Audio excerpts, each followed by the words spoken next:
On Sunday, May 29th, we went to Oxford, where we visited the Bodleian Library and attended a choral evensong at Christ Church Cathedral.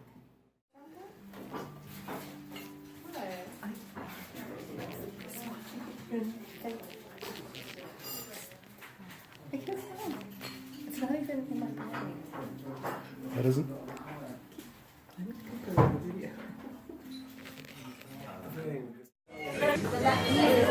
When we got to Oxford, it was way colder than we anticipated. Adam and I were freezing, even though I already had 4 layers. So we stopped off in a little shop and got sweatshirts, which seemed perfectly normal for Adam, but I think people thought it was very strange to see a 59-year-old woman wearing an Oxford sweatshirt. When we were in Oxford, we ran across one of those red telephone booths, and I convinced everyone to pile inside while I took a picture from the outside.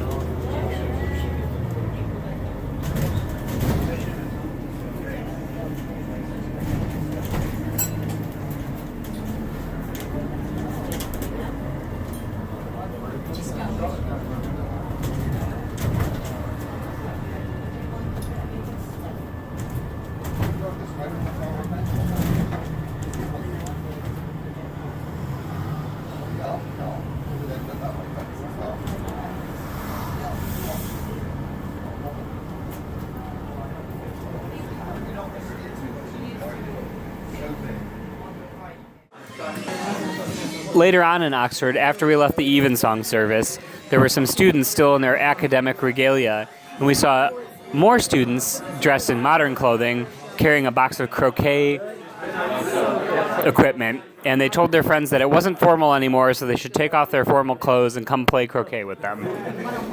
And the croquet implements were all in a big wooden box with rope handles. During the church service in Oxford, I was overwhelmed with tiredness and fell asleep multiple times. I had the head bobbing issue, including while standing up, which was a little scary because I would feel like I was going to fall forward. So that was terrifying.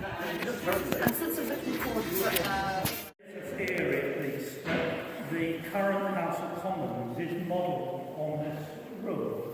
And for those of you who've seen news on British television and pictures in the House of Commons of the parallel green benches, you can see the similarity. And the benches are set this distance apart. So it is said that the opponent's swords can't actually reach across. I think that's an apocryphal story, but it's lovely. But you can see certain similarities. The chancellor's thrown up there is now occupied by the speaker, and you have 2 lecterns for the opposite sides of the...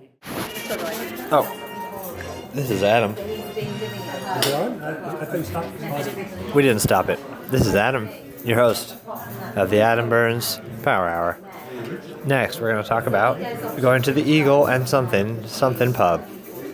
We went there after the service, and and R.R. Tolkien, J.R.R. Tolkien and C.S. Lewis were frequenters of this pub, and we came in and jostled for a table, got it, claimed it, sat down, and then about 20 minutes later realized they weren't even serving food, which was the purpose of the trip there. While we were there, we were next to a group of very, what's the word? Julie, what's the word for the people we were next to? Where? Julie says there is no word for them. They were just profane. That's the word for that. Good people at the game. When we were in Oxford, we went to a church service at Christ Church Cathedral. And as you filed in, well, first of all, they told us that we could cross the courtyard to go to the church service. We hesitated on the way to take a picture, and they came out and chastised us. If you're going to the church service, you must go to the church service.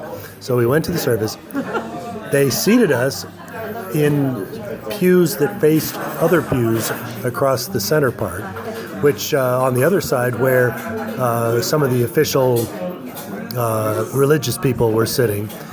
And as people would come in, they'd get seated. Well, an elderly couple came in, and they were starting to do the overflow seating, and they were trying to get them to go to the less desirable seating area. And the man glared at the woman, and then she suddenly recognized that he was some grand poobah of the church. And, oh, I'm so sorry. And she hugged them, and she led them up right next to one of the ministers, the pastors, priests, whatever. And then they went up and in fact made him move so that he could sit in the better chairs. And the guy looked, he was very elderly, and his wife had extensive plastic surgery. But from the side, he looked like that Nightmare Before Christmas, the guy who worked on Sally. Oh, sorry. Oh, that's all right. I think I'm going to add something about the church service. Is it still recording?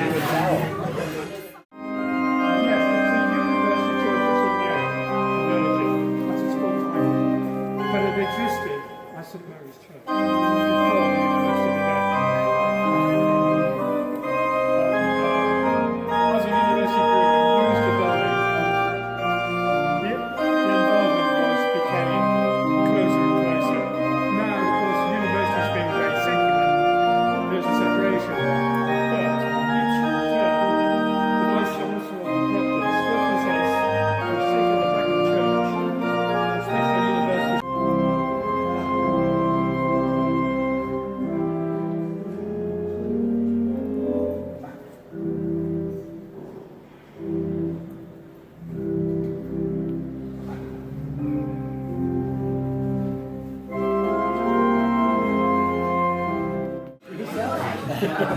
All right, we're still rolling. So also at the church service, Julia and I were sitting across the aisle from an older woman. I couldn't tell whether she was British or whether she was a tourist from America or something, but she could not follow along with the singing.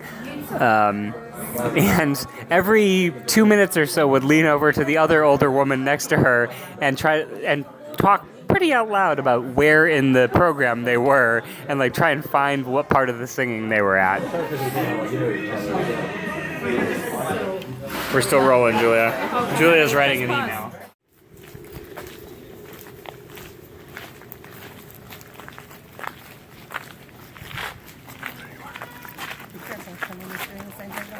Are they going to rip right into me?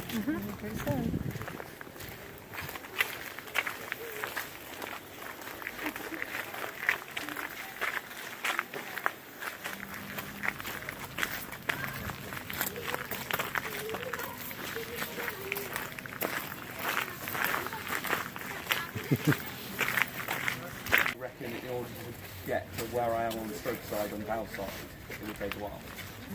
I'm going to make everything swap.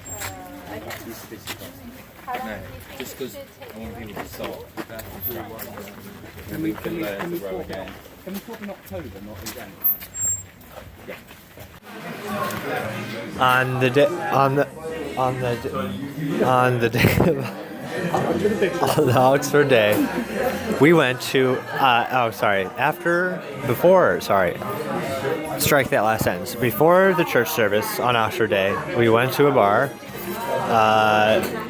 to get a little bit to eat, and we sat in the back. There was a small little patio area, and on the back wall was overgrown ivy where birds lived, pigeons lived. I don't think it was a trait.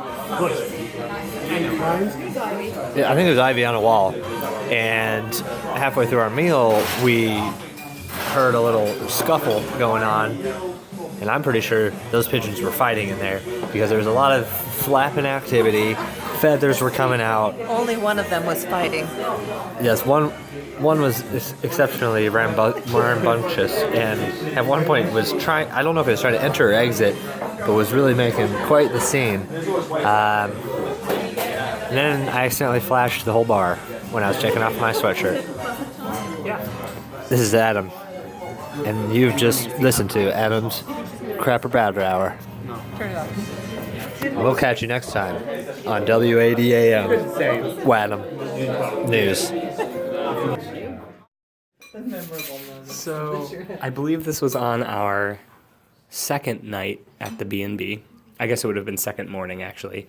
I had set out my allergy medicine and a glass of water on the nightstand next to me and was very alarmed when my alarm went off the next morning, and in reaching quickly to shut off my alarm, spilled an entire glass of water all over our nightstand, including slightly drenching Julia's itinerary. You can't slightly drench. And then last night, during the evening of things seeming to go wrong, we were laying out all of our stuff to dry, and then you somehow... I filled another glass of water and set it right along the baseboard of the wall, where I wouldn't be able to knock it over. It was far from my bed. It's against a wall. Yeah, and then knocked it over as I was pulling the drapes shut to go to bed. Note to self, Dan's next birthday, get him a tippy cup.